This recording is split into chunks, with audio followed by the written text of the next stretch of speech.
Welcome, everyone, to ECI's February Best Practice Forum on driving ethics and compliance through performance management. You know, you've probably heard the saying that what gets measured gets done. But if ethics and compliance is not mapped into the performance evaluation process, how do we actually know that the right behaviors are being measured and maintained consistently across the organization?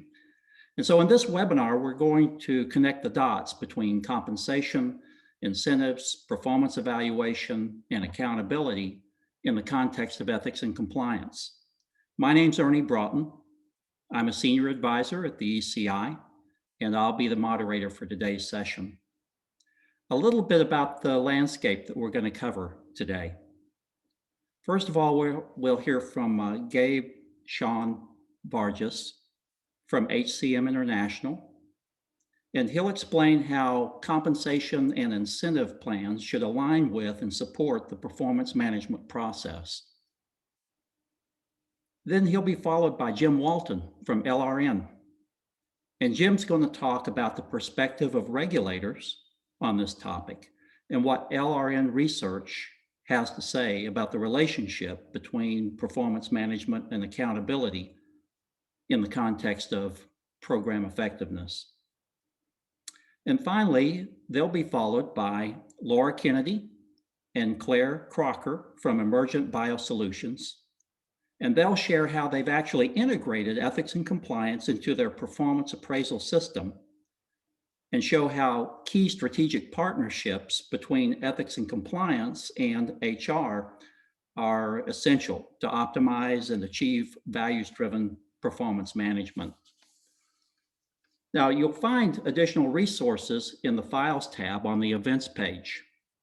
And that includes an ECI working group white paper titled Using Your Organization's Performance Evaluation System to Drive Ethical Conduct.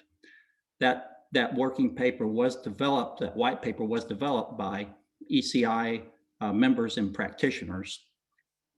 And it has suggestions on how to make the business case for a values-driven performance appraisal process and developing the right kinds of goals and other valuable insights from practitioners and academics. You'll also see there a link to an LRN report on program evaluation, and that'll be a basis for what Jim is going to talk about today. And then finally, we've provided a link to a free downloadable booklet from the Center for Ethics at Benedictine University titled Making Values Meaningful, a menu of options for senior leaders. And this booklet, I believe, could be used to spark some interesting conversations with leaders about values-driven management. It also includes examples of values competency framework that maps values to specific behaviors at the employee level, middle management, and senior executive levels. We hope that you'll find those resources useful. And again, they're in the Files tab on the Events page. Please feel free to post questions in today's webinar on the Polls tab on the Events page, and we'll get to as many of them as possible. And so now for our first presenter. Gabe Sean Vargas is a senior partner with HCM International. That's Hostetler and Company. And he has extensive international experience as an executive, advisor, and regulator, specifically with expertise in governance, compensation, compliance, risk, and regulation. He's a member of HCM's executive committee, and he serves as chairman of the Global Governance and Executive Compensation Group. Gabe served both as a chief compliance officer and a regulator in the financial services sector earlier in his career. He's based in Switzerland, so please join me in welcoming Gabe to today's ECI Best Practice Forum. Welcome, Gabe. Thank you very much, Ernie, and good afternoon, good evening to those of you, depending on which time zone you are located. I'm going to share my screen, and I'm delighted to be here to be able to share some evidence from the marketplace and how these various challenges are being dealt with. We know, of course, that as we deal with this subject, we're still going through the COVID period. We're all working from home. And I'm wondering whether if you look at my screen, you can figure out what has happened at my home here while I've been working from home. Can you figure out what has occurred?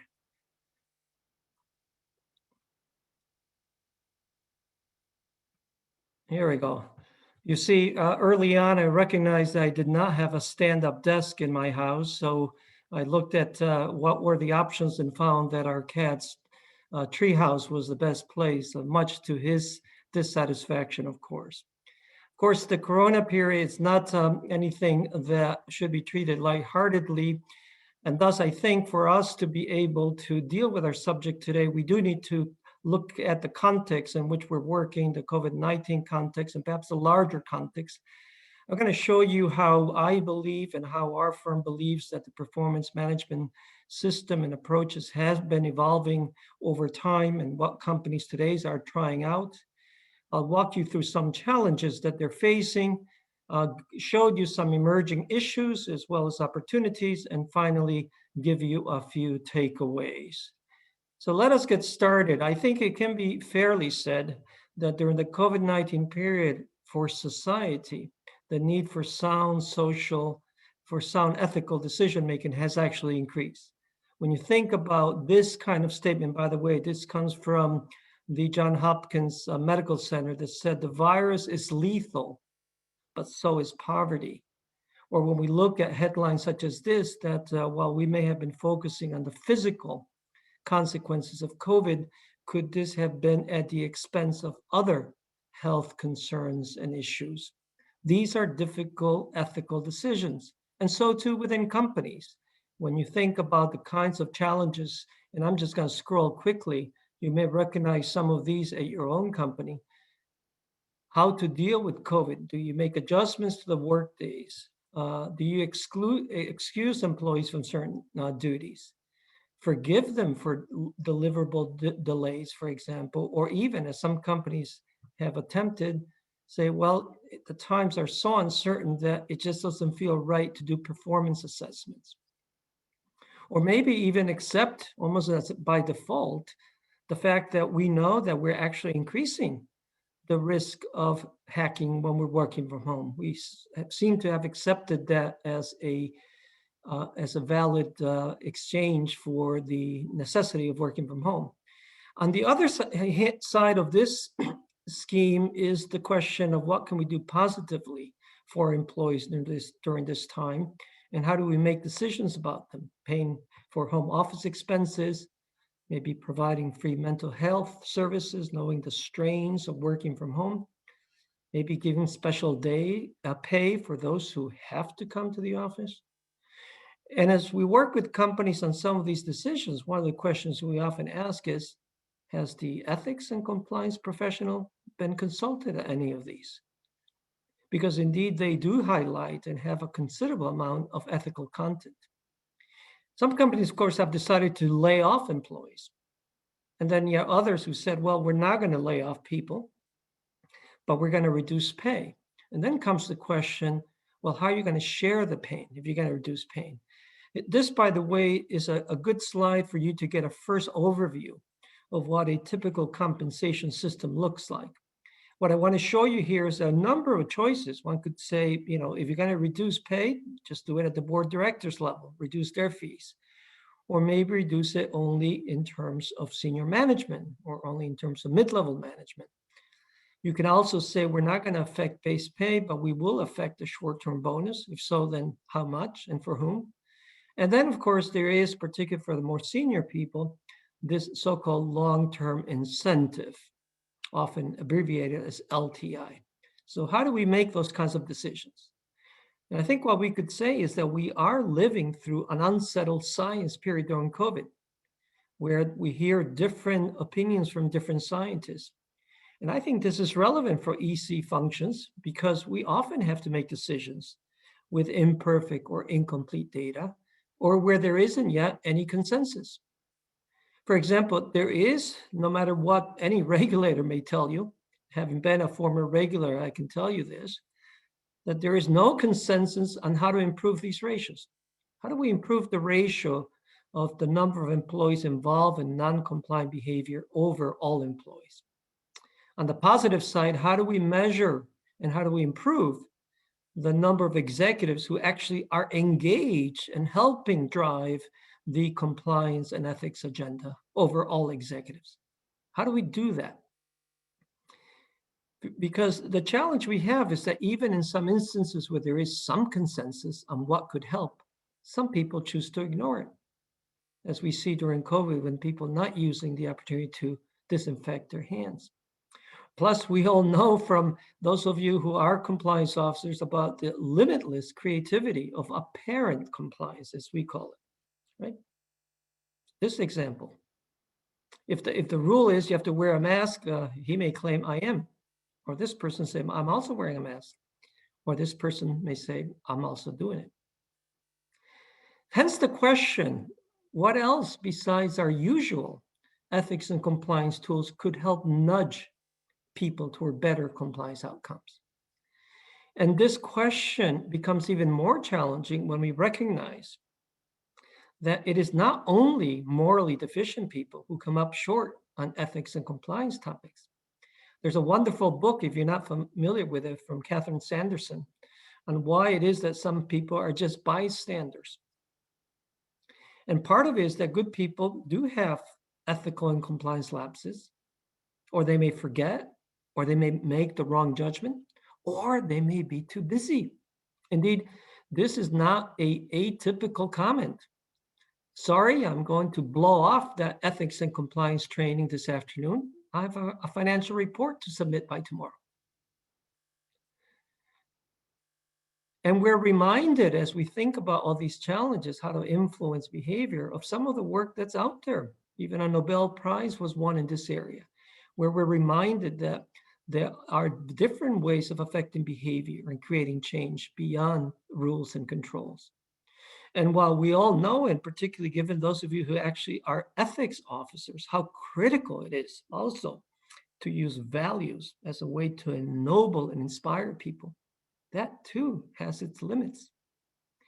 So in light of all these challenges, should we not be open to other potential tools for our ethics and compliance toolbox? Well, there are two systems that loom out there, which in our experience are largely either not well understood or under-leveraged by ethics and compliance professionals.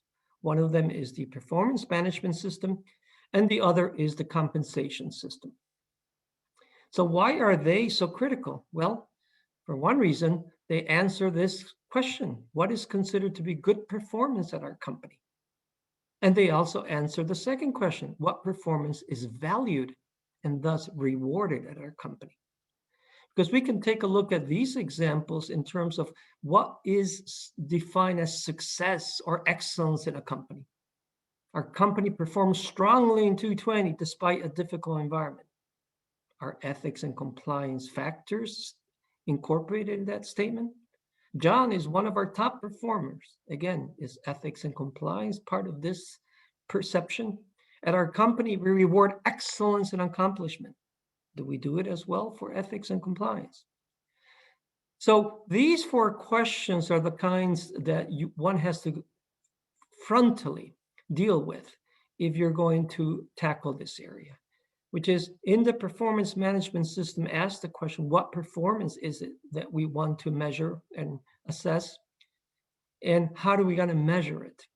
On the compensation side is which performance are we going to reward? And again, how are we going to do that? These are the fundamental questions. That allows us then to move on to see how the performance management approach has been changing in some examples. You know, what's really clear is that if we look at it historically, the line looks like this. In the old days, evaluation of employee performance was much of a gut feeling kind of thing. You know, it was very informally done. There wasn't any systematic approach, very much depended on what your manager happened to have eaten for breakfast that day in terms of how you were evaluated. And then around the late 90s, we saw more systematic approaches, 2000 even more.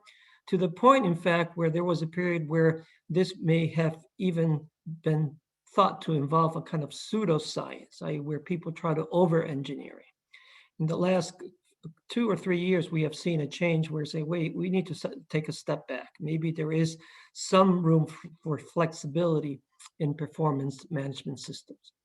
Of course, historically, what was assessed typically related to commercial or operational efficiency. Here you see some of the examples: increase sales, for example, reduce overhead, make an acquisition, increase our per customer profitability, and so on. These were rather typical objectives. In terms of operational objectives, by the way, there is one wonderful example from British Petroleum after the Gulf of Mexico spill. They immediately changed their compensation system to give greater weight to performance on safety. Now, of course, what happened is that in the late 90s, something called the scorecard approach occurred, where it was felt that no, you needed some degree of balance, that you couldn't just use the typical commercial or operational factors. And what happened often was the companies moved to this framework where they said, we're going to measure what people do, and we're also going to measure how they do it. Which behaviors did he or she demonstrate in pursuing the achievements of the what.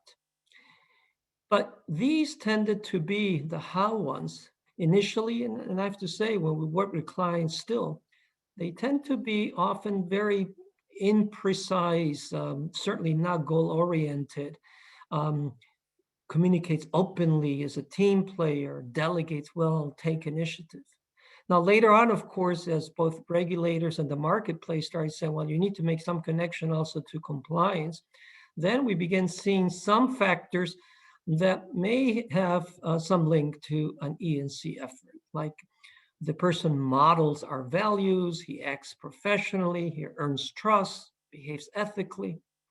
But as you can see, these are also very generic. They're not goal-oriented, or given the way they're expressed, they lend themselves to being very impressionistically assessed.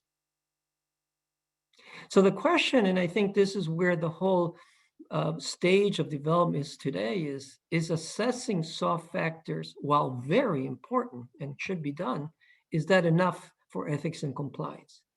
Isn't ethics and compliance, and those of you, for example, who have to drive budgets and personnel and get involved in projects, isn't it ethics and compliance also about concrete goals and very heavy lifting? So how do we motivate and assess the hard work on driving and improving ethics and compliance goals? Well, some companies are beginning to say, maybe we got it wrong when we just simply focus only on, quote, the how. Sure, we need to continue doing that. We need to continue assessing and having behavioral goals, trust building, ethical decision making, assessing whether a manager, for example, supports a speak up culture, and so on. But maybe we need to have something else. We need to, in addition to that, have goals on getting the job done. How do we get the E&C job done? And here are some examples of how some companies are promoting and assessing this hard work, this work where we have to get our hands dirty. For example, measuring whether a particular head of a division is increasing the interaction with subsidiaries in order to identify risks earlier. Whether the IT solution that's so needed for sanctions compliance will be implemented by the third quarter and not just in some time in the future.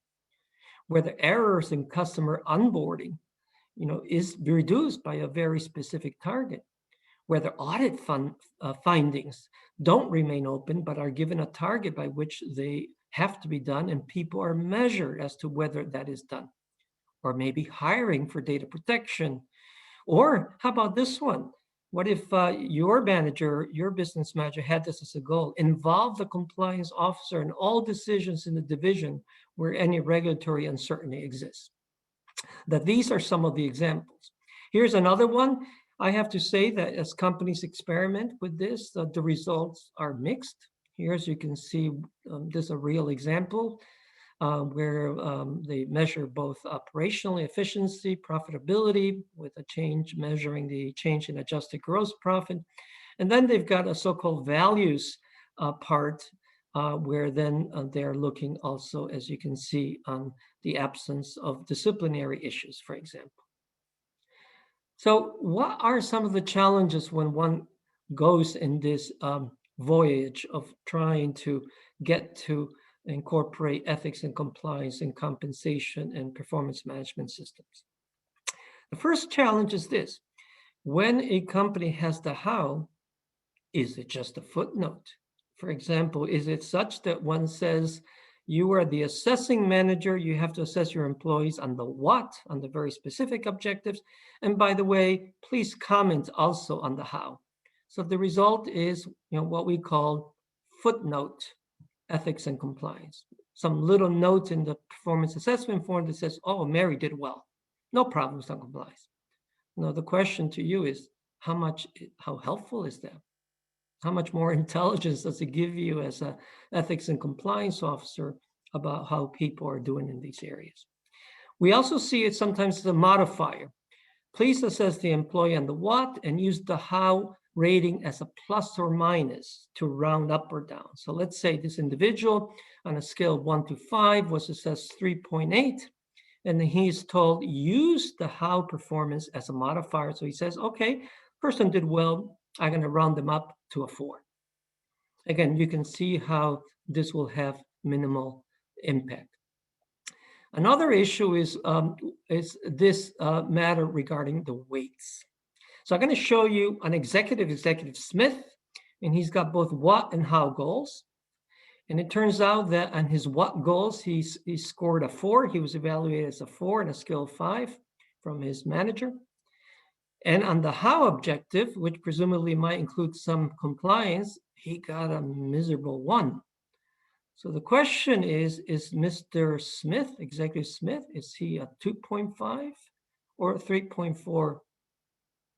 And of course, as you can see, that depends on the weight that the company is given to the how. If it's equal weight, then he's only a 2.5. But if they said, no, the how is less important, that's only 20%, then he's a 3.4 and still in respectable range.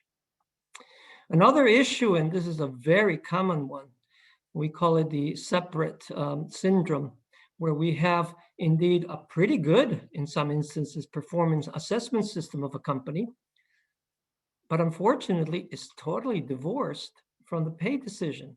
In other words, there is a rigorous assessment, people are given their input, and then somehow magically somewhere else and somewhat later, a pay decision is made and the individual gets an envelope with his bonus, and he can't quite see the connection between the two. There's another syndrome, which is not separate but unequal, where indeed there is a good performance assessment, but again, the actual decision is done in a way in which the performance assessment plays only a minimal role. We can look at 2 executives here. I'm going to show you 2 other issues that arise, either due to the use of discretion, which you ought to know some decision makers use, where they say, I really thank you for the performance assessment, but I need to have discretion at the end, or due to weighting. So let me show you Executive A. He has a base salary of 100,000, bonus eligibility of 30,000. He hits all his financial targets, but has significant compliance issues in his team. And as you all know, a manager ought to be responsible for the performance of those whom he manages.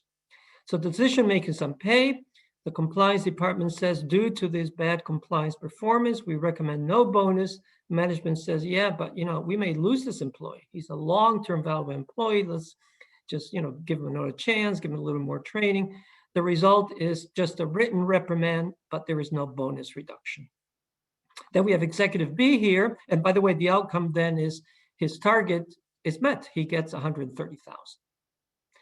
Here, Executive B, again, the same salary. There they weight, as you can see, the results 45% on company performance, 45% on own financial targets of the individual, and 10% on compliance objectives. And therefore here, this individual hit all her targets, but did not meet the compliance objectives. He did not meet the 10%. And if we look at the numbers here, then the outcome is just a mere reduction of 3,000. If we're trying to have impact on behaviors, perhaps neither of these approaches will do it. A third challenge is, of course, the decision whether you want to have the connection to compensation be only on the downside, i.e., if somebody does poorly, you reduce their bonus, or would you also include upward increases when somebody particularly excels on E&C topics? The challenge, of course, is that if you use only as a downward adjustment, you are in effect signaling that ethics and compliance is only a disciplinary, only a consequence tool. If you do associate it with the potential of higher pay, then maybe they'll say, wow, this is an aspirational goal. It means that perhaps excellence does have some connection to ethics and compliance. Now we see some examples here. This is one not in the compliance area, but in the COVID area, where there are some companies experimenting with these positive incentives. As you can see here, people actually getting a slight bonus if they get their testing early or they get their vaccine early. Fourth challenge, and I'm afraid this is the toughest challenge, is that this is an exceedingly complex area. If you don't get the setting right, you might indeed create havoc in the compensation system of your company. You might even, in fact, in some instances, create a situation where you are adversely affecting the goals of ethics and compliance. Or you might even be incentivizing value-destroying behavior if you get this settings wrong. Plus, remember that this area of performance management and compensation is well guarded. What do I mean by that? That there are very significant gatekeepers to contend with. Both the compensation system and the performance management system are perceived to be the domain of those that you see here. You notice how it doesn't say ethics and compliance officer. And therefore, you would have to find through good leadership your way onto this group of people who are the ones who look after these systems and make the case as to why connected to ethics and compliance makes a great deal of sense. Now, as I said, the ethics and compensation system is extremely complex. A good place to start is here to say, well, here are the bases, as I alluded earlier: base salary, short-term variable pay, long-term pay. And that if you're going to make the connection to ethics compliance, it lies mainly in those two, in the LTI and the short-term incentive or variable pay. But as I said, this is a system that's quite complex. I'm only showing you this slide for impression. You don't have to read it. But in effect, this is the way many compensation systems operate, particularly those that have a deferral where some of the money is not paid right away, but over time. As you can see, there are a great deal of variables that have to be taken into account. In fact, these variables can be measured. Our firm, for example, we've done this. This is the top, I think it's the top 300 global companies that we've taken. No, I apologize. This is only Swiss companies.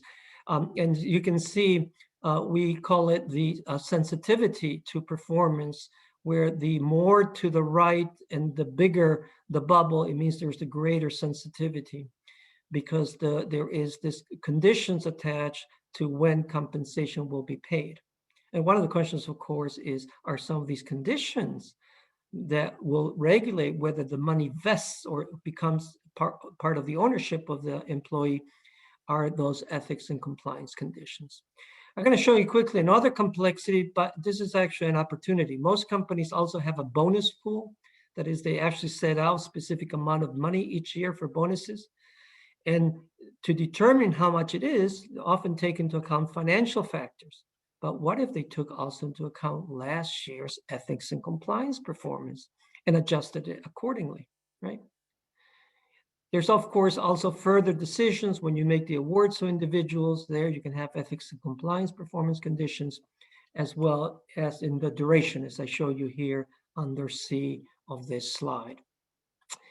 Let us move to then what are some of the emerging challenges that companies are dealing with and that we ought to be aware of. One of them is this, that most companies are not making enough use of what I would call the last chance tool. Last chance tool, for many of you who are familiar with this area, are so-called clawbacks, which is the ability for a company to actually take money back that already has been paid out to an executive if they discover later that there had been ethics and compliance or other failings, that you recoup that money. But you see, the problem is that many companies have what we call mirage clawbacks. They're all too short in duration, maybe only 1 or 2 years. They don't really have ethics and compliance factors, or they have very, very high triggers, where basically, only if you, and I'm exaggerating here, but if you commit the most heinous of crimes, then will your money be taken back. The Prudential Regulation Authority in the UK, in fact, has taken a view on the duration issue. They believe that for banks, they really ought to have at least 7 years. Most companies that follow good practices probably are doing 4 years, 5 years, but here the recommendation is 7 years. And by the way, what I said about the clawbacks often not having ethics and compliance components in it, here's a perfect example. This is very recent. Eli Lilly will not claw back the pay from the former CFO who resigned under allegations of inappropriate behavior. Because, why? Because they said that the clawback formulation said you could only claw back for financial controls related failings, not for ethics and compliance. So if that is a challenge, is there an opportunity? Yes, indeed, there is one opportunity emerging that we ought to be aware about. You see, in the ethics compliance world, as I illustrated, we've been working hard to see how we can tie ethics and compliance to compensation. But there's another world out there, and that is the ESG world. You see, the sustainability folks also have been thinking about this, and they're exploring how to tie ESG or sustainability factors to compensation. And thus, we see at HCM a wonderful opportunity to leverage on this trend. I'm going to show you the results of a study, a global study that we just conducted, and of which you'll get a copy after my presentation. And it showed the following, that in fact, companies across jurisdictions and across industries are increasingly connecting non-financial performance factors into compensation. Here I show you the various buckets of factors that they consider: social, environmental, customer, community, and one of them is governance. After all, ESG, the last letter means governance. So let's take a deeper view on what is in this governance area.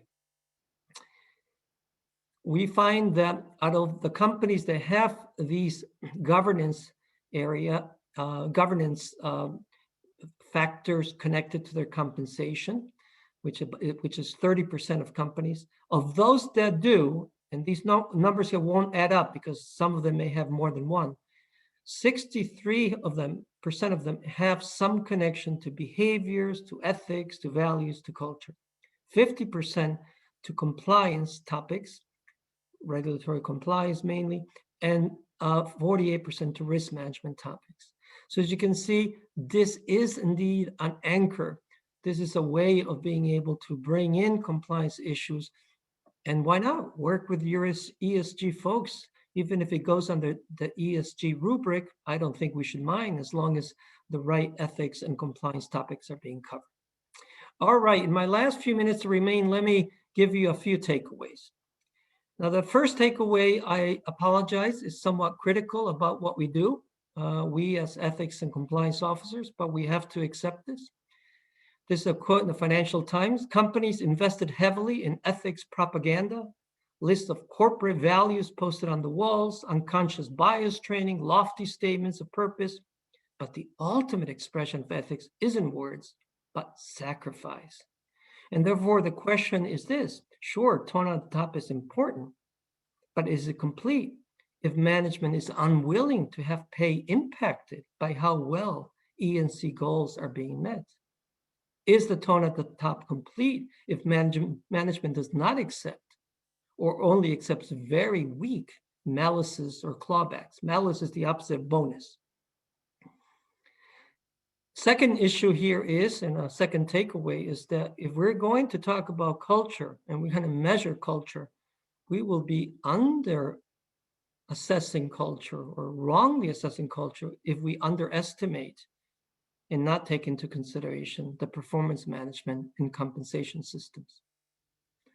Because you see, we know that employees are not only motivated by pay, we know that how important positive input is and recognition.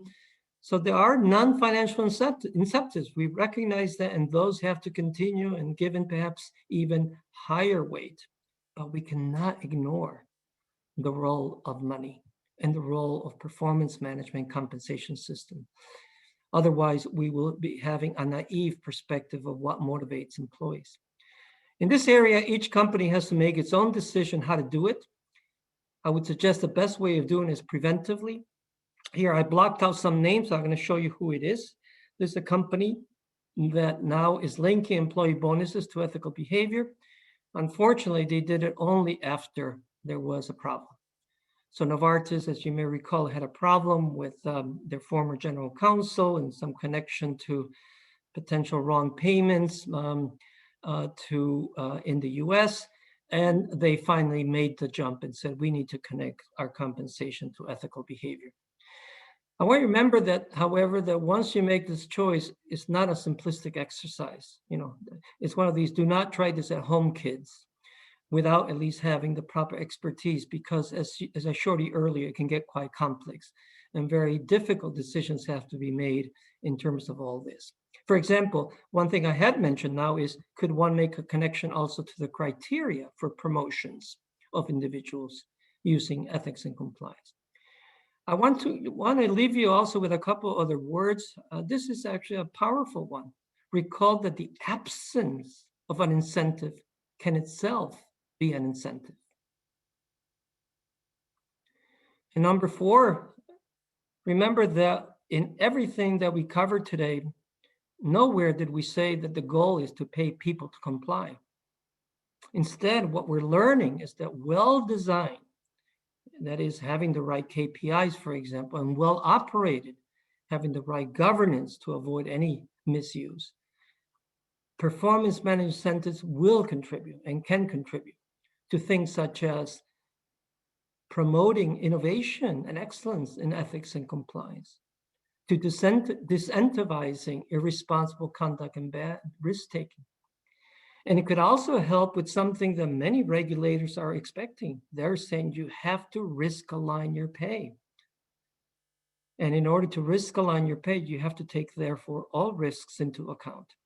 And finally, if you are able to move in this direction and make the connection both to performance management as well as to compensation, and you could actually data mine these results. Imagine if your company had 50,000 employees and you can look at all the performance assessments data of the various individuals and slice and dice the data and say, you know, in which areas are people performing well and others not, and who are their managers, could that explain it? It could give incredible new insights that our other regular tools do not often give us. Thank you very much for your attention.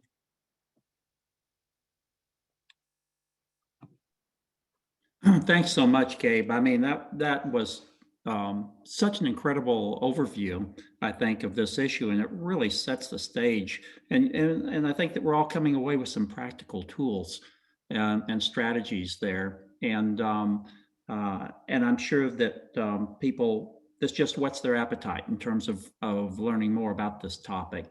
And so thank you very much, Gabe. And so our next speaker will extend in many ways what Gabe shared with us in this introduction. Jim Walton is a senior consultant with LRN. For the past 18 years, he's been involved in designing, developing, implementing, and enhancing global ethics and compliance programs, first as a compliance officer at Nokia, and since 2016 as a senior ethics and compliance consultant with LRN. Welcome, Jim.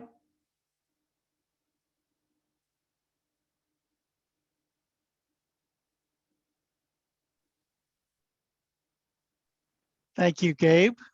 Um, Hello, everyone. It's my pleasure to be spending some time with all of you today. This is one of the favorite parts of my responsibilities is partnering with Ernie and ECI on programs such as this. So I'm just going to jump into a little bit of an overview of LRN for those of you who are not familiar with us. We are a full service ethics and compliance company. So we provide ethics and compliance services across the spectrum, from education to certification to data analytics to advisory services. We're an established company. We've been in place since 1994 and are growing every day. We're gaining more partners, working with more companies in more areas and industries around the world. We have cutting edge content, and we have thought leadership that we believe brings a perspective to ethics and compliance, really from what really works, what has the most impact. And along the way, we've also been recognized for some of those achievements. Our company was launched by Dov Seidman in 1994, and we're really the only company in the ethics and compliance space that still exists today as we did back then. And this is just a map of some of the milestones that we've hit along the way, including winning some Telly Awards for our corporate compliance training. So we're very proud of that. So what I want to attempt to do in my my time with all of you is to kind of take a little bit of a step back and look at what it is that what are we really trying to achieve with the performance management system and bringing ethics and compliance into it, and bringing together some of the concepts that Gabe was talking about with some of the learnings that all of us have made along the way in the ethics and compliance journey that we're all on, as well as how the regulators are currently looking at it. And so, we think it's really about the culture of the organization. And I'm going to get into a little bit more about that in a few minutes. But culture is something that we hear about all the time. People are very familiar with the quote from Peter Drucker about culture eats strategy for breakfast. I like this one because when Lou Gerstner was hired to take the reins at IBM back in the early 90s, it was a time of dramatic change in the technology industry, the computer industry, and there were such disruptions that were coming that really the future of this iconic company was really at risk. And so some people question, Lou Gerstner had previously been at Nabisco. So, what is someone that, works in the food industry going to tell us about technology? And, so it was just bringing a new perspective. And one of the things that he found was, we've got all these challenges externally, but the company was very much internally focused. And it was all about the culture. The culture was very siloed. It was very inward focused. There was a sense of complacency. People just said, well, we're IBM, and people are going to want to buy what we're selling, and not really thinking about innovation, how to really satisfy the needs and the future needs of the marketplace.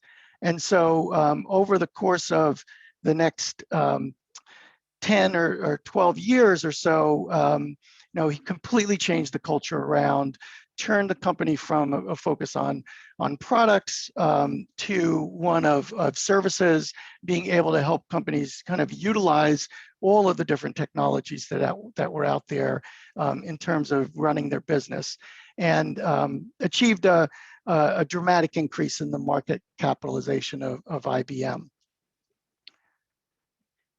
Now, at the same time, kind of thinking about what the regulators are looking at now, the Department of Justice in the recent guidance that came out in June of 2020.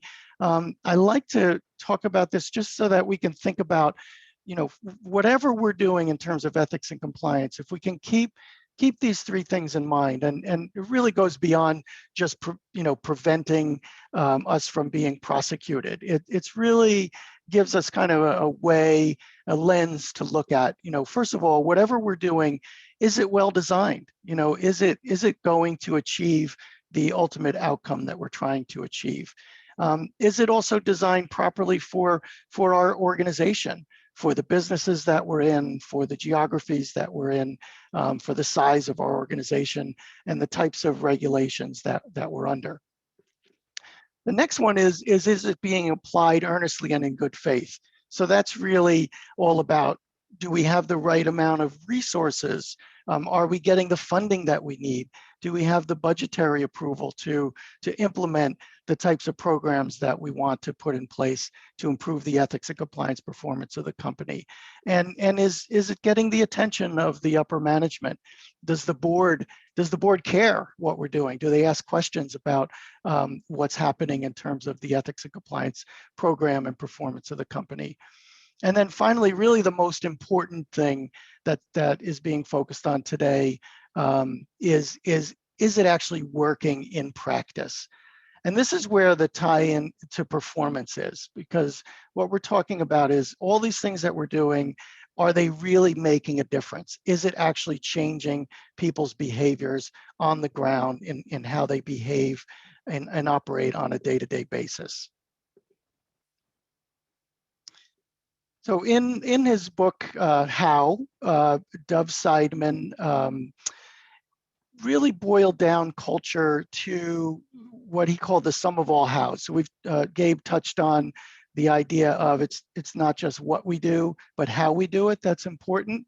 And so the culture of an organization is how things really work. So what's really happening on the ground? How are decisions really made, even down to the types of emails that are sent and composed, who's getting promoted, who's getting passed over, how are people incentivized and really treated? And a lot of this is even regardless of what the values that you have on the wall, what your code of conduct says, it's what's really happening. And the thing about culture is people know it. They know this. Like they just by working for the company, seeing who gets promoted, who gets recognized, and who doesn't, and what things are faced and what things are ignored. People get a sense of what the culture is really like, and you see a lot of these things kind of showing up in the Glassdoor ratings of companies when you find out that there's a high turnover and people are unhappy in their work. So we want to think about like what are all the different levers that we have to pull, and we do have a lot in ethics and compliance, but we can't do it alone. We need to partner with other organizations within the company. Primarily HR is one of the most important ones, but certainly finance and internal audit and communications. But it really starts with the purpose and values. I'd really take a look at your organization's purpose. Is it something that's inspiring? Is it something that's based on how you are making the world a better place, how you're enriching people's lives? Because that's what people get excited about, and they know when it's authentic or not. So it really has to be authentic.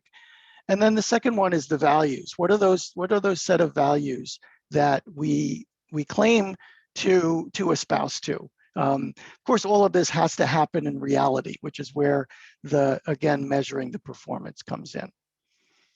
The code of conduct is really the next level down. So taking that purpose and values and now making it real. What does it really mean in specific terms, in behavioral terms of how do we live out these values when we're dealing with our colleagues, when we're talking to our customers, when we're interfacing with people in the wider community and all of our stakeholders. We've got the policies, procedures, and internal controls, which is down even one more level, making sure that people are following, doing the right thing in terms of the financial and accounting, reporting systems, travel and living, expense reporting, and things like that. Another very important one is communications training and awareness. We've got to make sure that people understand what is expected of them, what they're required to do, making sure that they understand how these values are translated into their daily work.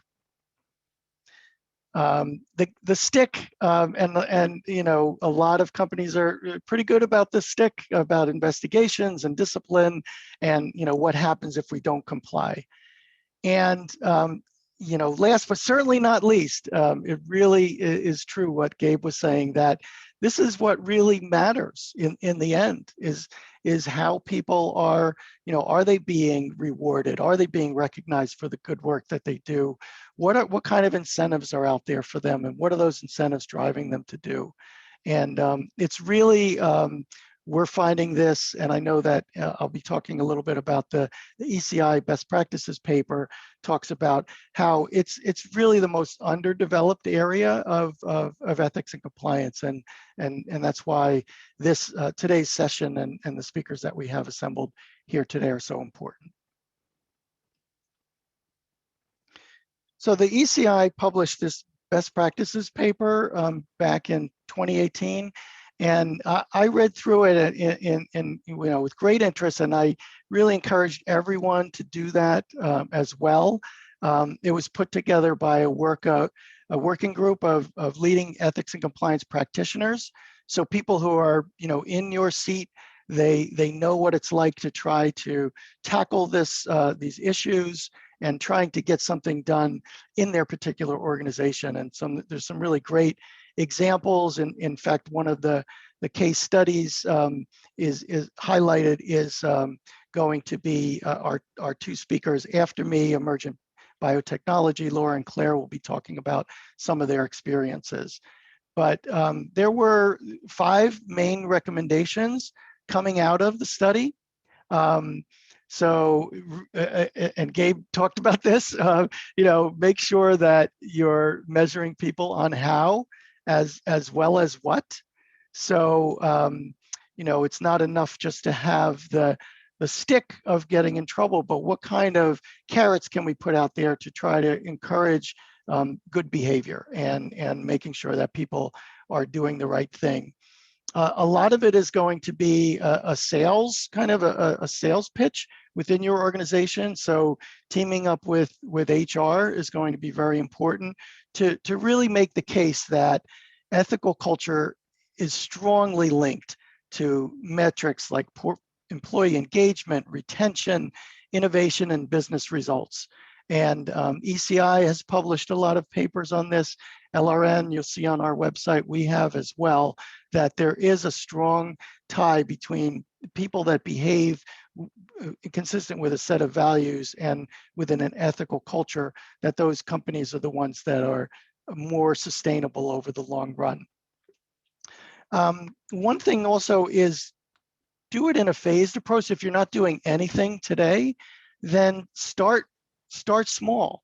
So like if you don't have anything in your evaluation system about ethics and compliance, at least start to put the values in there and start to measure people on it, and start at the top, because that's where most of the influence is. That's where the compensation can have the most dramatic effect. And then work your way from there to permeate throughout the rest of the organization. The other thing is to really find that right balance between simplicity and specificity. We don't want to complicate the system, don't want to make it more complicated than it needs to be, even though it is an extremely complex area. But you want to also make sure that it's going to work. The second one, and this is also very important, is to make sure that, at the top of the company, that the business objectives are in line with the values and the ethics and compliance objectives of the organization. Because if there's a disconnect at the very high strategic level, then there's certainly going to be disconnects when you start to measure people down the road. So what's really important to the organization? Are we willing to say, listen, even if it means losing business or business opportunity, are we willing to walk away from a particular venture or a particular business partner if it would compromise our ethics and our values? We may take a short-term financial hit, but over the long term, it will be more sustainable for our company. If you don't have that at the top, then it's almost meaningless to try to implement that within your performance management system. Again, partnering with HR, really, ethics and compliance teams, we really need to be partnering with HR, who's really responsible for the performance management system. Even the culture of the organization comes under the purview of HR, and making sure that the systems are implemented in a fair way. So you want to make sure that something like we've all heard, well, so-and-so is not a team player, right? And that was used really as a weapon against people who actually were speaking up and maybe questioning things, and that's why they were considered not a team player. So we got to make sure that we're really clear about what we mean by these metrics, and also that managers that are going to be implementing them have specific guidance on exactly what that means and how to do that, so that across the board, it's being done fairly and equitably. Again, start with the leaders, hold them accountable for specific actions. Gabe was talking about making sure that all of the audit and ethics and compliance risk mitigation actions that are owned by that organization, that the top person in that organization is responsible for that, and making sure that those are closed within a reasonable amount of time. And even things like holding them accountable for the completion rates. Ethics and compliance teams shouldn't be the ones following up and sending out emails and tracking people down.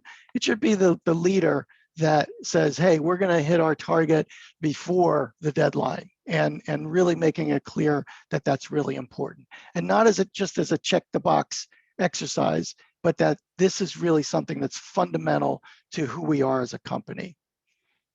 And then think about not only formal, but also informal rewards and recognition. So even in a team meeting, encourage people to speak up and thank them when they do. Sometimes it can be really uncomfortable when people, speak up in a meeting and kind of disturb the flow of, everyone's going around the room agreeing, and there's one person that raises their hand and say, hey, I disagree. Make sure that that person is thanked for speaking up in that way. And lots of companies do things like ethics champions, where highlighting people that did the right thing, especially under very difficult circumstances. And I wanted to point just quickly to the other study that we're sharing with all of you, and that's our annual Ethics and Compliance Program Effectiveness Report.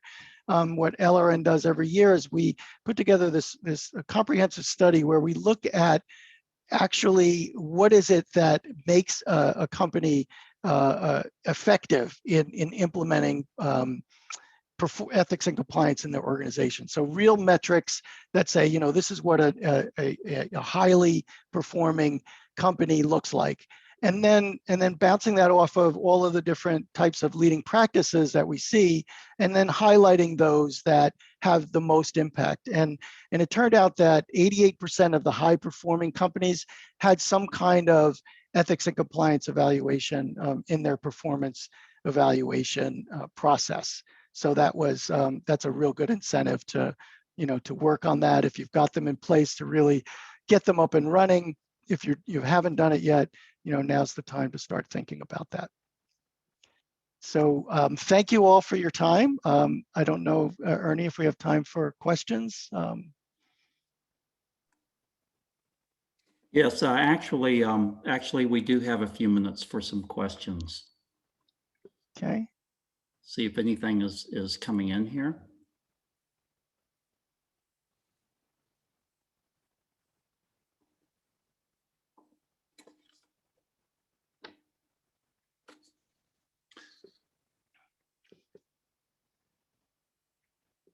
I don't see any questions coming in, and so that's really great, Jim. I appreciate the great presentation and the overview. Thanks, Gabe.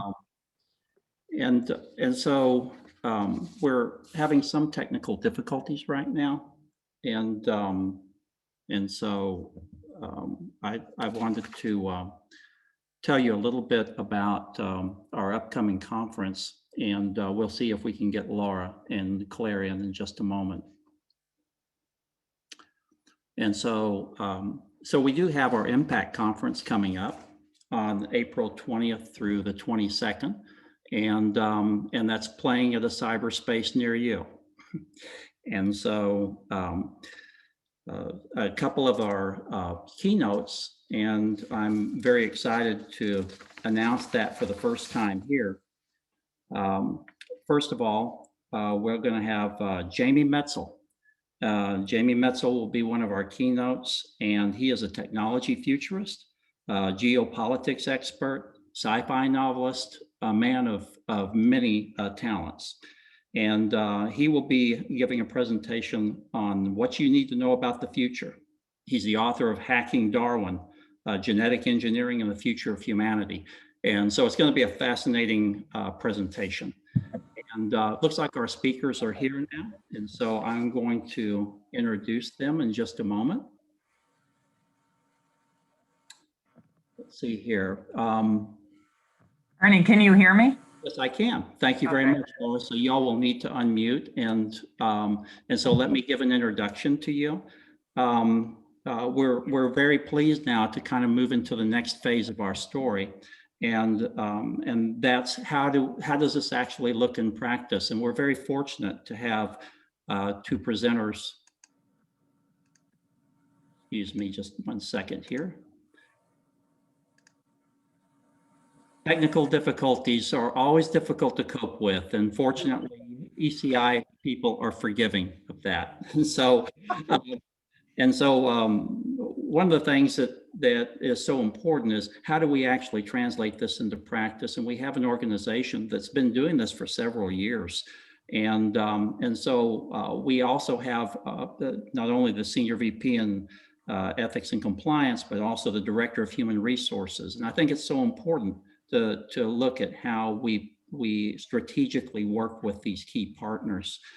And so Laura Kennedy is a senior vice president, chief ethics and compliance officer with Emergent Biosolutions. Prior to joining Emergent in 2016, Laura served in executive leadership positions in ethics and compliance at SAIC and Honeywell. She holds a JD from Cornell Law School. She was in private practice for a period of time before moving into the corporate ethics and compliance space. She's joined today by Claire Crocker, who has served as Director of Human Resources with Emergent Biosolutions for the past 5 years. She has a long career in human resources in the healthcare and technology sectors. And I am actually going to drive their presentation here. I'll share my screen.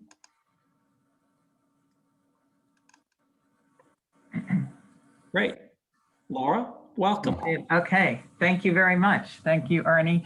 And I really want to thank Claire, my esteemed colleague here, for joining me. She is my much appreciated HR business partner. And she's got a lot of experience in doing this in practice. But before we get into the substance, I just want to start off by telling you a little story. And it's a true story, which many of you will recognize, but I think it's particularly relevant in this context. So this company, big company, is a bank, established extremely aggressive targets to grow the company business. And they flowed down these aggressive targets to employees in terms of annual performance goals. So when customers came into the bank to open ordinary checking accounts, the bank employees, were expected to exploit the relationship. One account per customer was simply not enough. they had to do more with the customers who walked in the door. So bank employees were expected to open other types of accounts when they were opening checking accounts, like savings accounts and credit card accounts, and auto loans, and refinancing mortgages, and you name it. So once the customer got their foot in the door, they were expected to expand the relationship and sort of squeeze it for all it's worth. So that may sound like a good way to grow a business, but not if it's excessive or greedy, and not if it turns employees into liars and cheaters, and it turns customers into victims. And that's exactly what happened in the Wells Fargo case. Between 2002 and 2006, bank employees opened millions, tens of millions of fake accounts at the expense of their customers, and many times unbeknownst to their customers. So last year, Wells Fargo, I'm sure most of you have seen that, was they settled the action with the Justice Department and SEC for $3 billion with a B. And of course, CEO and all the top management was ousted. The stock price plummeted. The Federal Reserve capped the business on the bank, and bank employees are still exposed to lawsuits on an individual basis for their particular wrongdoing. So the new CEO, Sharp, has said it was our past culture that really gave rise to the bad conduct. And as Gabe and Jim have emphasized, it really is all about, culture. So does your culture just value targets, reaching your targets, making as much money as you can at any cost, cut corners, do whatever you can, just make those targets, make us money, more money the better? Or do they care about how you do that? Do they care about the behaviors? And I'm really glad Jim was before me and he talked about Dov Seidman's great work on how, because that's really is applied in the program that we're about to talk about. But it really is, and Dov wrote that book, How, decades ago, and I read it and it's still on my shelf and I still go back to it because there's so much truth in that. But it really is the essence of how you try to influence behaviors to drive a culture that you want. So the key lesson from Wells Fargo, to me, the key lesson learned is, behaviors matter. You got to care about how your employees are achieving their goals. You can't just say, just achieve, here are your goals, achieve them. You have to do it with integrity and honesty. You have to care about the how, and see how that influences the culture. So I'm gonna walk through this in a minute, because we do the how is integral to our performance management. We balance the what and the how. And I'll talk about that in a minute. Ernie, if you go to the next slide, I just want to say a word about our company, Emergent Biosolutions. It's a global life science company, and its mission is to protect and enhance life. And we really care about driving innovation and living our core values. We make vaccines and other medical countermeasures for public health threats. We are working on a number of COVID-19 vaccines, but our traditional work is in anthrax and smallpox vaccines and Narcan nasal spray for opioids, and a number of medical devices. But our goal is to protect or enhance 1 billion lives by 2030. So if you go to the next slide, we'll talk about the what and the how. Our performance management system, a couple of years ago, it was changed to have a balanced view of what are the goals and targets that we want the employees to achieve, and the how, the behaviors that we want to see them exhibit when they are working on their goals and achieving their goals. The how matters. If they are not achieving their goals the right way, that's a problem, and it's measured. They're accountable for their behaviors. And so this is measured in our performance management system. And I have talked to a lot of companies who have considered this and not done it because it's subjective, it's hard, it's mushy, it's subject to complaints about, subjectivity and discrimination, etc. But we have been doing it for a number of years, and Claire can tell you how we have evolved in it, and it is working. But we rate behaviors 50%, and we rate achieving goals or accountabilities 50%. So the overall rating consists of 50% the what and 50% the how. So this is a really important way to drive the behaviors we want, drive the culture we want. It engages our workforce and our teams in achieving the mission and strategy. And it's much more likely to deliver sustained results and value because employees are really committed to doing it the right way. And obviously it creates more employee satisfaction. I mean, I think there are so many benefits to measuring the what and the how. And I'll let Claire go into the details. When we say what, we talk about the accountabilities, our annual goals that are set, and any major responsibilities and key duties. And the how is the core values and the competencies that we lay out in our performance evaluation and that have to be measured. And there's a number of these. But I'll hand it over to Claire, who has a lot of experience in this, and she can really talk about how this is done in practice. Okay, thank you, Laura. If we could go to the next slide.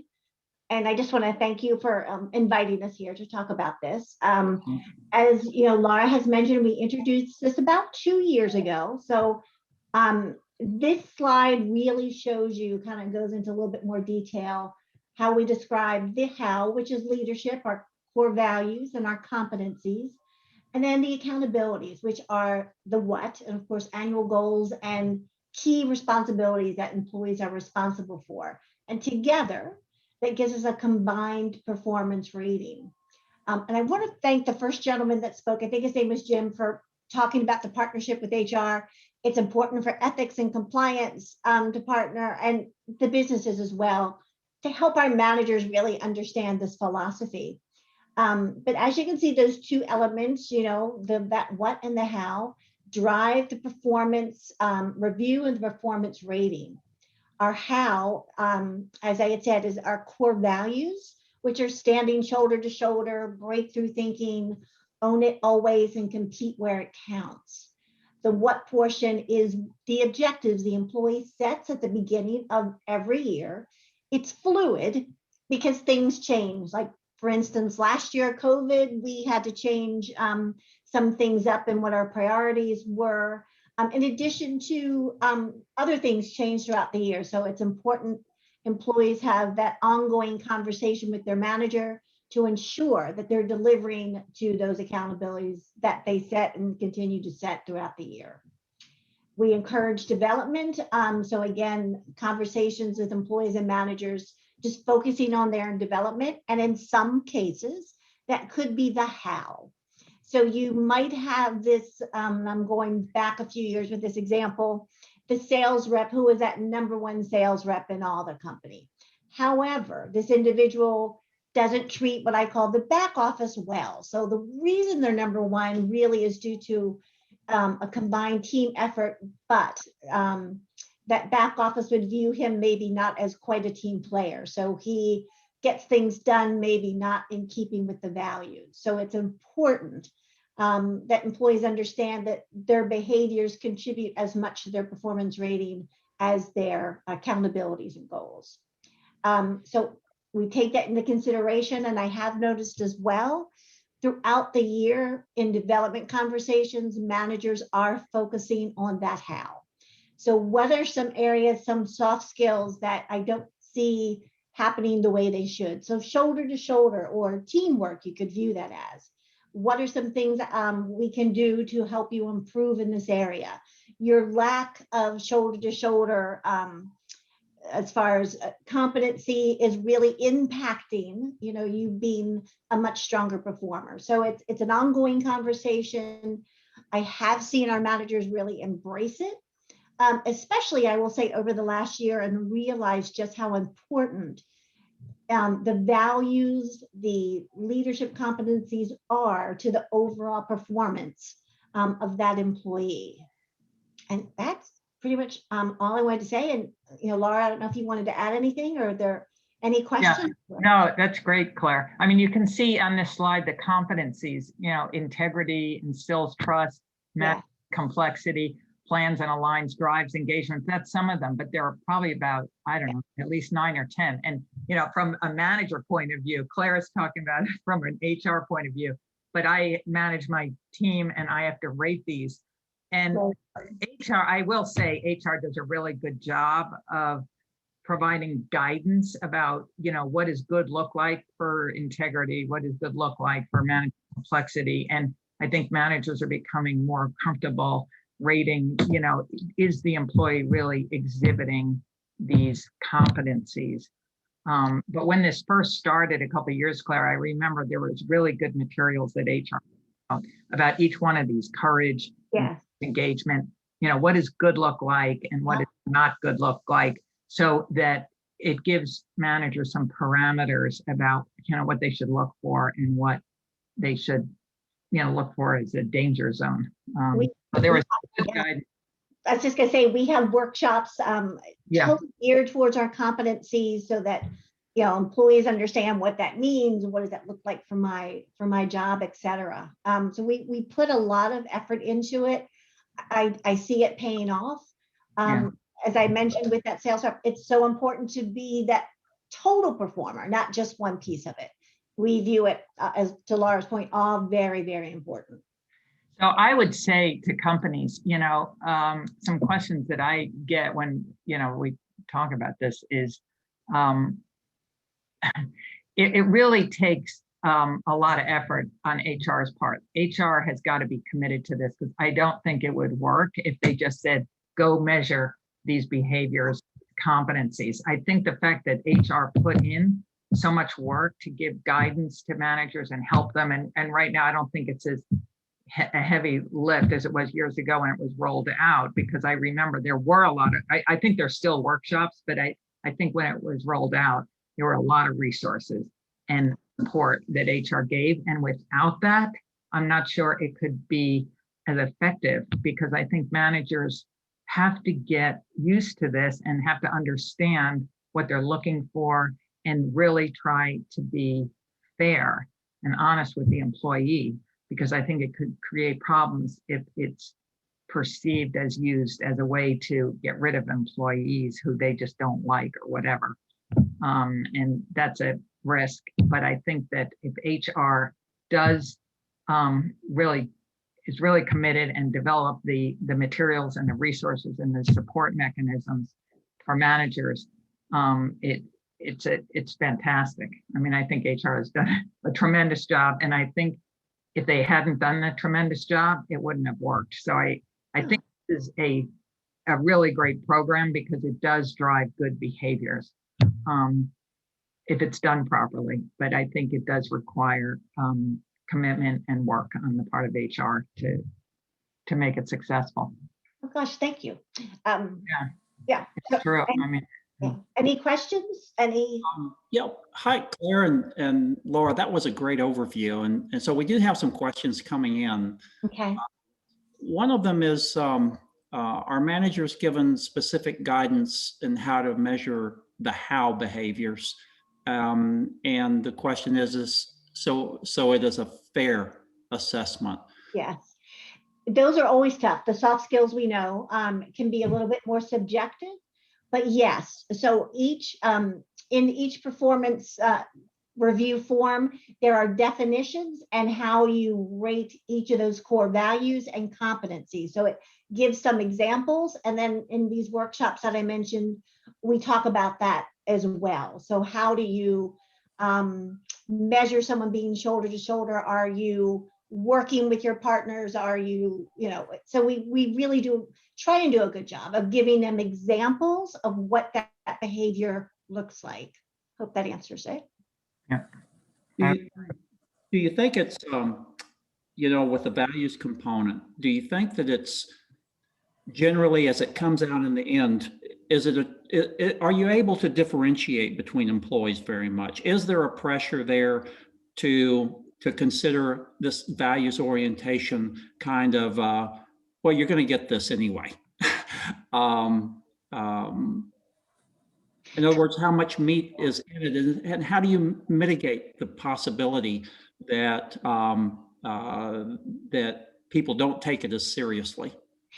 Yeah, I think in the cases where I have seen a rating drop, so let's say their accountabilities, their goals, they met their goals, they were rated an exceptional, so, or let's say exceed, so which would be a 4. However, those leadership, the core values, the competencies, the behavior, there were issues there. So I can speak of one instance this year where the individual just exceeded on every level relative to their goals. However, he wasn't being a good partner. He wasn't always acting in the best interest of the organization he supported. And we dropped that rating to a meets, which is a good thing, but to send the message that it's really how you treat people is important as well as what you accomplish.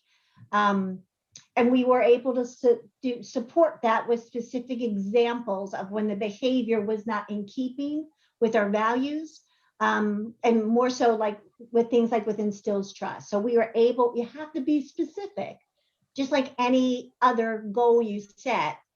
It's not maybe a number value, but it's examples of where you perhaps weren't, acting in keeping with our goal or our values. Hope Yeah. that answers it. Yeah, that's great. I would just add one thing. Also, I mean, I think you're exactly right. You need examples, but from a manager's point of view too, one of the real benefits of measuring this how is it drives a conversation about behaviors during the performance review, because we do these performance evaluations and we give it to the employee, and then we have discussions. We're required to have 1-hour discussions with the employee on an annual basis, and then mid-year reviews. Yes. If there is on the thing, they see that a manager doesn't rate, one of the core competencies or core values, with what if they're a 2 or a 3? This is a 5. We have a 5-point system. 5's the best, and 3 is fine, but 4 is exceeding, as Claire said. But if a manager even rates it, a 2 or a 3, it drives a conversation typically. And that's where I see a huge value, because it makes the employee aware of where they need to improve, where their behaviors are not meeting expectations, perhaps. And I think it's most helpful, value added in that way, because it helps employees improve their own behavior. And if it's not in their performance evaluation form and it's not measured, it's not rated, frequently it's not even discussed in a performance evaluation. Employees don't discuss it with their managers. And I think that's I find in practice, that's a huge benefit, because managers are forced to focus on this. They're forced to think about it. And even if they don't get it exactly right, they're forced to talk about it at the performance evaluations, not just you did, a great job or not such a great job on X, Y, and Z goals you're supposed to accomplish. I mean, the conversation is much deeper. After you say you talk about it, it's much deeper. It's good point. Good point, Laura. Excellent. Yeah, so it's a discussion point, and I think that's a huge value in having it part of a performance evaluation, because it enables employees to improve their behaviors and focus on that and become more self-aware. So does this exercise look different for the leadership level, like the executive appraisals? Have you embedded this kind of same approach there? Or Yeah, yeah, they're leadership competencies. Claire, you want to talk about that? They're a little different. Yes, it's consistent throughout the organization. We also have another piece to this, which is called an independent review. So the employee gets to identify some individuals to give feedback on them. Those independent reviews are talking about those leadership Right. competencies, the how. That also, gives some credibility to the feedback as well. But back to the original question, yes, every employee within the organization, it's the same process. Yeah, and there's leadership competencies the leaders are expected to meet. Yeah, you raise a really good point, Claire, that it's like a 360-degree thing of these behaviors, because as she said, we do independent reviews. So for all of my employees, they say, who have you worked with a lot this year? And we send out these reviews, and what they're reviewing is not whether they meet their goals. You're reviewing behavior. So you get input from their peers or from other people who have worked very closely with them in the year. And so you have a much a broader perspective on them. And so that really does help counter any kind of, I don't know, prejudice or anything that the manager could have, because it's not just the manager reading behaviors, but it's also people who they worked with, the reviewers. So great point, Claire. Do you have any plans in terms of continuing to evolve the model or making any changes in what you're doing? Not that I'm aware of right now. I mean, we look at it every year. Periodically, we kind of updated our values. That might have been last year, Laura, but Yeah. and we look at those, what we call those core competencies, and we evaluate, because it doesn't differ by level, but in some, as you work up, as you go from manager to director, et cetera, it kind of builds. So where we expect you to be able to develop talent when you're a manager, then at the director level, one of those competencies you'd be measured against would be building effective teams. So it kind of cascades. But so we evaluate, I would say, the competencies periodically, but so far we're staying with this approach. We like the approach, but we take a look at it every year. Claire, I'm curious from your standpoint. I know you've been in HR for a long time. Mm-hmm. If people run into resistance sometimes about, that we need to have more of a values component here, from an HR mindset, how would you recommend that people approach HR about this to make a case for more of a values-driven component? Yes. And so I'm going to go back to that example I gave earlier, and it was quite a few years ago before we got so deep with the what and the how. This is in one of my first roles in HR, and about the sales rep who was like number one. And I just remember that sales director saying to me, it's more important at the end of the day that I drive the right behavior to get to success. So I remember that very clearly. And again, that was a while ago. And I think managers, we kind of made it okay to talk about behavior. It was discussed before, but we weren't putting the weight on it in the past. We weren't really tying it in to the performance discussions. And so I think just us having it now part of the performance review, and when there's performance issues, there's more dialogue around the behaviors. And I have to say, what I find, it's more about the behavior sometimes than it actually is meeting the goal. It's how they're treating people. And it's really, it's all the messaging our senior leaders give as well, and really talking about our values and how important those values are, and how we all need to work and act, by those values. So I find managers are much more open to talking about it, because we as a corporation are much more open in talking about it. And it's been very clear. We are holding you accountable for these core values and competencies and your behavior around them. Does that answer your question? It really does. And, Okay. as we come to a close for our webinar today, one thing that I'm reminded of is that it's just really critical for the senior leadership of an organization to champion this. Yes. Very. Absolutely. And so as you have changes in leadership, it's important to have conversations with them that this is an important part of our culture and who we are, and you need to champion this approach. Absolutely. We couldn't agree with you more. We do a lot, our leaders, our CEO and his direct reports, all the business leaders and the functional leaders, I spend a lot of time talking about this. Our ethics awareness training is a video, and it starts off with a little round table of them talking about living our core values. It's all about examples of living our core values. So they talk about it, and it's not only just, once a year. It's like the drip method. Every employee update meeting, they're constantly, the leaders of the company are constantly talking about our core values and how to live our core values and examples of how we are living our core values. It's very much present in the conversation and the meetings and the everything in the company, not just once a year in ethics training, but just constantly. Drip method to make sure that, it's loud and clear. The message is loud and clear. The leaders really care about living our core values. Well, thank you for both of you, and my hat's off to you, because you're much further along in this journey than many organizations are. And so we will welcome the opportunity to have learned from you. And Claire, thank you for coming in and representing the HR mindset. Thank you. Thank you so much to both of you. Thank you. You're welcome. To certainly thank Jim, Walton, and LRN, Gabe. Thank you so much for being here, Laura and Claire, and thanks to all the members and audience participants that we've had here today.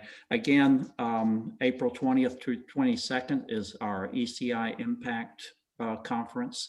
And as I mentioned, Jamie Metzel. We also have Larry Thompson, former U.S. Attorney General, Deputy Attorney General, who is also the chair of the Ethics and Compliance Initiative. He will be on the program. We have E2C Live training that will start on March 10th, 2 times a week for 3 weeks. And we'd love to see you in that class. If you want to get leadership professional in ethics and compliance certified. And those are, I think, the key things that I wanted to emphasize at the end of the day. And so thank you all again for being here. I hope that this has been instructive and informative for you in your own programs, and will spark a continuing conversation at the ECI and in our practice on this important topic. Thank you, and have a good day. Thank you.